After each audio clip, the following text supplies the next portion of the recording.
Ce n'est un secret pour personne, Pierre Palmade a toujours eu des problèmes avec l'alcool. D'ailleurs, sur un plateau de télévision, il y a quelques années, il avait raconté une anecdote qui fait froid dans le dos quand on connaît le terrible accident qui a fait 4 blessés, dont lui, vendredi 10 février 2023 en fin de journée et dont il est à l'origine.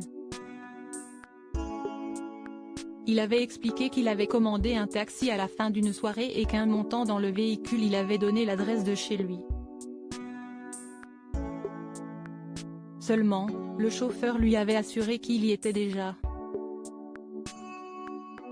J'avais tellement bu que je ne me souvenais pas que la soirée dans laquelle je me faisais chier était chez moi. Les ravages de l'alcool, avait-il lancé. Si la plupart de ses proches ne souhaitent pas prendre la parole, certains, sous couvert d'anonymat, ont assuré ne pas être surpris que Pierre Palmade conduisait sous l'emprise de stupéfiants, dans les colonnes du Parisien. Ça fait 30 ans que ça dure. Beaucoup de gens parmi ses proches ont essayé de l'aider à se sortir de la drogue. Mais à un moment, c'était à lui de se prendre en main, a ainsi confié, désolé, une professionnelle du spectacle qui connaît bien le comédien âgé de 55 ans.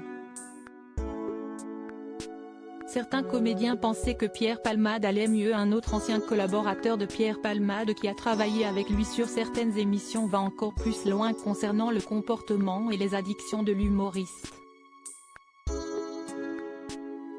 Le problème, si est-il qu'une semaine sur deux, il est en vrac, si est-il sa vie. D'autres, comme la comédienne, Barbara Schultz, avaient la sensation qu'il allait mieux. Il m'a appelé parce qu'il avait écrit un sketch pour André Dussolier qui voulait le faire avec moi. J'étais très contente et j'ai un très bon souvenir de ce moment de travail avec Pierre Palmade.